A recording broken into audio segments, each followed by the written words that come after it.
Hello guys, हम आपको कक्षा 12 की भौतिक विज्ञान के बारे में पढ़ाना चाहता हूँ या बताना चाहता हूँ। हम आपको भौतिक विज्ञान में आपको पढ़ाएंगे हर चैप्टर, हर पार्ट, हर लाइन, एक एक लाइन, हर पॉइंट अलग अलग तरीक़ों से बताएंगे जिससे कि भाई आप लोगों को ये पता होना चाहिए कि हम नीट, जेई वगैरह वगैरह की तैयारी करने के लिए हम इस वीडियो को बना रहे हैं, जिससे कि आप लोगों को भी बहुत सारी तैयारियां कर सकें। जैसे कि पहला भौतिकी विज्ञान का पहला हम आपको दिखाना चाहेंगे। इसमें 70 अंकों का प्रश्न पत्र है तथा 30 अंकों का प्रायोगिक मतलब कि आपका प्रैक्टिकल जो होगा, और उसमें आपका जो न्यूनतम पूर्णांक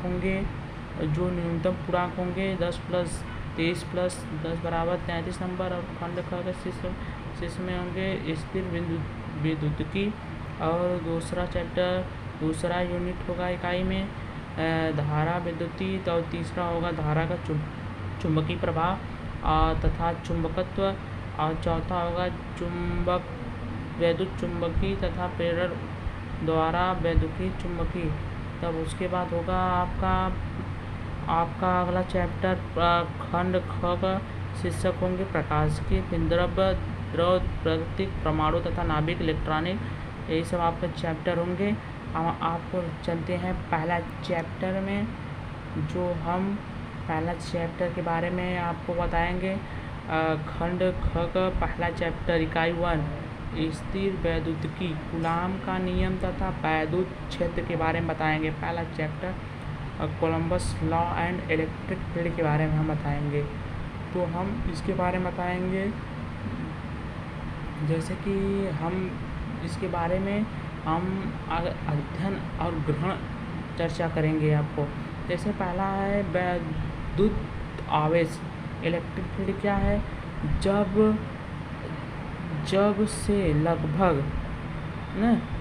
लगभग 25 वर्ष से पहले एक प्रसिद्ध वैज्ञानिक, जिसका नाम था यूनानिक दार्शनिक थॉमस ने देखा कि जब आम्बर नामक पदार्थ को ऊन से रगड़ा जाता है तो उसमें हल्की वस्तु जैसे कागज़ के टुकड़े, तिनके इत्यादि की ओर आकर्षित करने का गुण आ जाता है, और परंतु लगभग 2000 वर्ष तक इस बात को कोई महत्व नहीं दिया गया।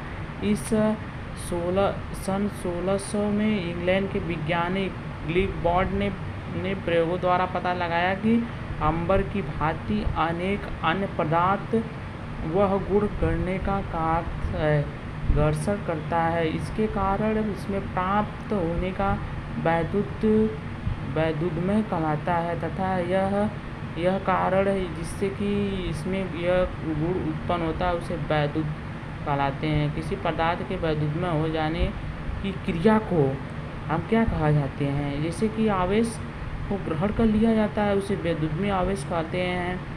जो से हमें पता चलता है कि उसे हम किस प्रकार धनावेशित या ऋणावेशित, पॉजिटिव एंड निगेटिव चार्ज किसे कहते हैं? यदि जिसमें क्या होता है कि जिसमें प्लस होते हैं उसे धनावेशित या पॉजिटिव कहते हैं, और जिसमें ऋण होते हैं उसे निगेटिव ऋण आवेश कहते हैं।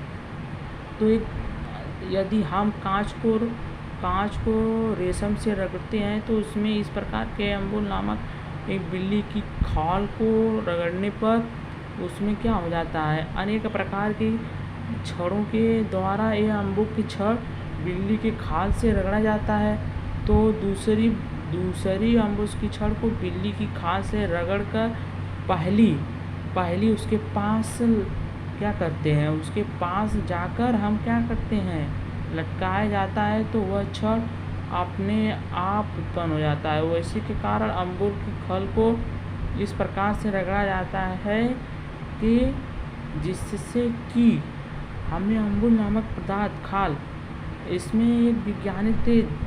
दूसरी ओर क्या करता है कि वह अमेरिकी नामक वैज्ञानिक ने सन 1750 ईस्वी में देखा कि समजातीय आवेश एक दूसरे को आकर्षित करती है, लेकिन विजातीय आवेश एक दूसरे को आकर्षित करती है।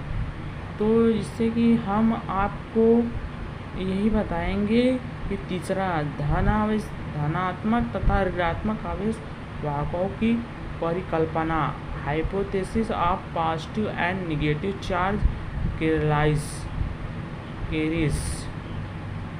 प्रत्येक पदार्थ अनेक कणों से मिलकर बना रहता है। प्रत्येक पदार्थ क्या होते हैं? अनेक प्रकार से मिलकर बने होते हैं, जिससे कि जब दो आवेशित पदार्थ एक दूसरे को क्या करता है? आकर्षित तथा प्रतिकर्षित। जैसे चुंबक हो गया, चुंबक को हम अगर दीवार से या किसी दीवार से तो नहीं कर सकते हैं, क्योंकि उसमें घर्षण उसमें क्या होता है कि आपस में दोनों आपस में क्या हो, चिपके और दोनों क्या हो, आपस में अवशोषित हों, अपने को आकर्षित करें एक दूसरे को। तो इसमें क्या होता है कि आवेश एक दूसरे को क्या करते हैं?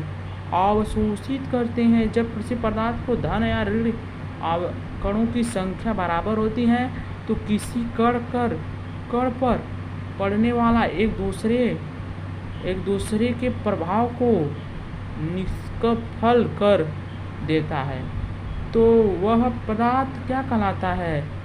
तो वह उस पदार्थ को उसके अधिक प्रभाव होने से उसके